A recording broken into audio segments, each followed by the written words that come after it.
तीर्थों की सेवा की। ये दो जो कर्तव्य आपको लौकिक दिए गए शरीर के, उनको करो पूरा, लेकिन साथ ही साथ 10 मिनट 15 मिनट आधा घंटा भगवान का भजन। सच्चा भजन किसको कहते हैं ये जानने की जरूरत है। जब तक आपको ये नहीं मालूम होगा कि सच्चा भजन क्या है, तब तक आप कुछ नहीं जान सकते। 10 मिनट आधा घंटा 15 मिनट भगवान का सच्चा भजन। अगर भगवान का सच्चा भजन करोगे तो ये अमोलक निधि, अमोलक धन आपका जमा हो जाएगा। ये जो कुछ भी आप जमा करोगे ये तो आपके काम आने वाला कुछ नहीं। क्यों? कि मनुष्य शरीर एक किराए का मकान है। समय पूरा होते ही मकान मालिक अपने सिपाहियों को एक हुक्मनामा, एक वारंट दे करके भेज देगा कि आज ये मकान खाली करा दो। फौरन सिपाही आएंगे और आपको वारंट दिखाएंगे कि मकान 1 मिनट के अंदर खाली कर दीजिए। 1 मिनट के अंदर रिश्तेदार, धन दौलत सबको बुलाओ, लेकिन कोई कुछ करने वाला नहीं। 1 मिनट के अंदर मन को, बुद्धि को, चित्त को, प्राणों को, जीवात्मा को निकाल के बाहर इधर खड़ा कर दिया। ये शरीर जमीन पर जोर से गिरेगा। जो कुछ भी आपने अभी तक सामान, रुपए, पैसे, सोना, चांदी, मकान, जमीन, जो कुछ भी आपने इकट्ठा किया, भाषा, विद्या, वो सब इधर ये रखा हुआ शरीर ये पड़ा, इसको जला करके राख कर दिया। सामान ये पड़ा रह गया, जीवात्मा को इधर निकाल के इसको ले जा करके उधर दफ्तर में खड़ा कर दिया। 40 बरस, 60 बरस, 70 बरस, 80 बरस का 1 मिनट के अंदर अच्छे बुरे कामों का हिसाब फौरन उसने सुना दिया और कहा कि जाओ इनको नरकों में ले जाओ। 1 करोड़ बरस की सजा, 2 करोड़ बरस की सजा, जाओ इनको 84 में ले जाओ, इनको इतने करोड़ की 84 की सजा। तो आपको तो ये मनुष्य शरीर में मिलने वाला नहीं। ये तो आपको सौभाग्य से मानो तलब की बार मिल गया। अच्छे काम में लगा दो, बुरे में लगा दो। अच्छे काम का तो ज्ञान रह नहीं गया, दुनिया में बुरे बुरे काम, बुरे कर्मों की तरफ आपका रुझान हो गया, आपका ध्यान हो गया। आंखें भी बुरे काम में, कान भी बुरे काम में, विद्या भी बुरे काम में, और बुद्धि भी बुरे काम में, इंद्रिया भी बुरे काम में, और सारा आवरण अपने ऊपर गंदगी का जो आप लाद रहे हो, इसको तो आपको समझना चाहिए कि सब मुझे ही भोगना होगा। इसमें बच्चे, रिश्तेदार, कुटुंब, परिवार वाले तो काम आएंगे नहीं, क्योंकि बोझा लादोगे आप तो आपको ही इसको उठाना पड़ेगा, दूसरा कोई नहीं उठाएगा। उन्होंने निकाल के रख दिया, उधर ले जाकर के पहुंचा दिया, आपके बोझे को कोई नहीं ले जाएगा। आपको अपना बोझा अपने सिर पर उठाना होगा। मुझे आप मोटी बात ये बता दीजिए कि जब ये किराए के मकान को आप छोड़ के चलेंगे, ये किराए का मकान, इसको कहते हैं मनुष्य शरीर, इसको कहते हैं जिस्म, इसको कहते हैं बाधी।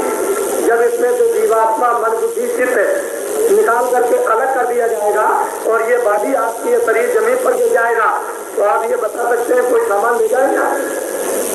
ये बहुत का कोई सामान, मकान, सोना, चांदी, बाल बच्चे आपके साथ जाएंगे? कोई जाएगा?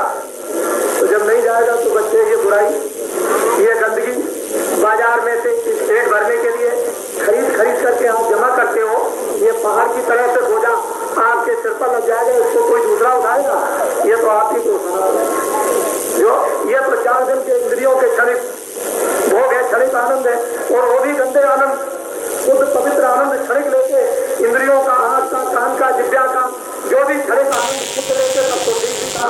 आपने तो गंदा आनंद लिया इंद्रियों का क्षणिक, और उससे बोझा आपने लाद लिया, उससे कोई बोझा तो आपका उठाएगा नहीं, ये बोझा आप ही को उठाना पड़ेगा। और वो जमदूत फरिश्ते आपको जब पकड़ के ले चलेंगे तो ये रिश्तेदार, कुटुंब, परिवार वाले सब देख के तमाशा रह जाएंगे कि ये क्या हो गया। ले जाएंगे 1 मिनट के अंदर, देर भी नहीं लगेगी, जमीन पर घास से मकान गिरेगा, इसको फौरन कपड़ा डालो और संतान भूमि ले जाकर इसको जला दो या गाड़ दो। बस यही तक का आपका जो भी रिश्ता नाता, कुटुंब, परिवार, धन दौलत, राजपाट, इसके आगे कुछ भी जाने वाला नहीं।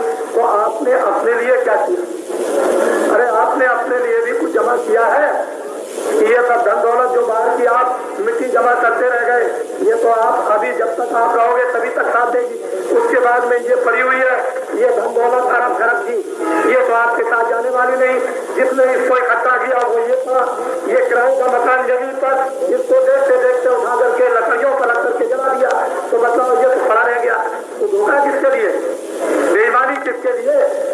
अरे लूटपाट मार किसके लिए?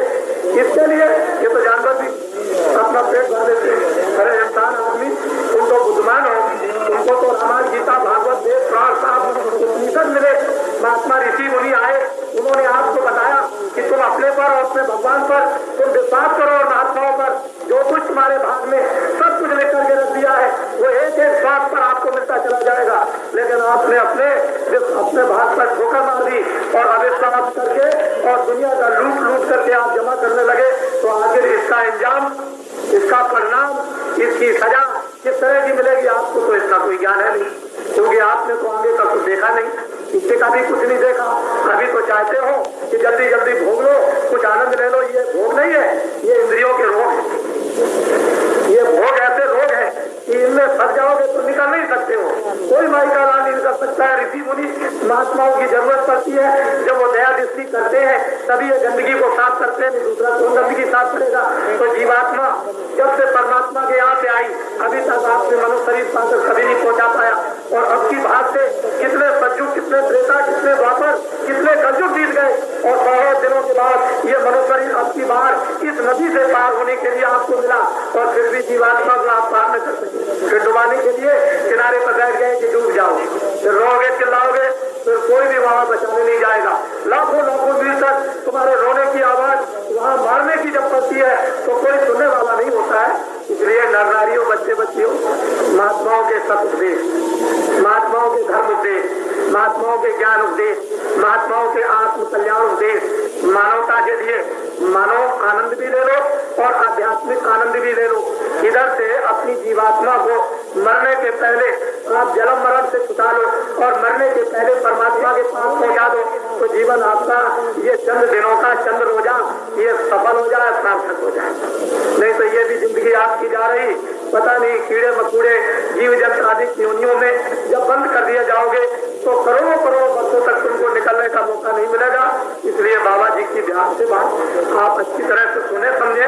हम आपके लिए कोई नए नहीं, हम बहुत दिनों से बड़ौदा आते जाते रहे। 68 में भी जब कार्यक्रम यहाँ हुआ था तो यही पार्क का इसमें कुछ संदेश हुआ था। उस समय से बीच में भी हम आए और उसके बाद में भी आते जाते साथ में रहे। गुजरात में बराबर दौड़ा होता रहा। इसलिए नर नारियों, हमारी बात को बहुत ध्यानपूर्वक आप सुने। मैं गुजरात में आपके लिए पुराना हो चुका हूँ और सच्ची बात हमेशा करता हूँ। मुझे उसमें किसी से कोई लोभ लालच नहीं, किसी तरह का भी। जो आपके हित और कल्याण की, लोक परलोक की जो कुछ भी नीति और सिद्धांत और ज्ञान होगा वो आपके सामने रखूंगा। ये तो नहीं तो मुझे इसके कहने की कोई आवश्यकता और जरूरत नहीं। यह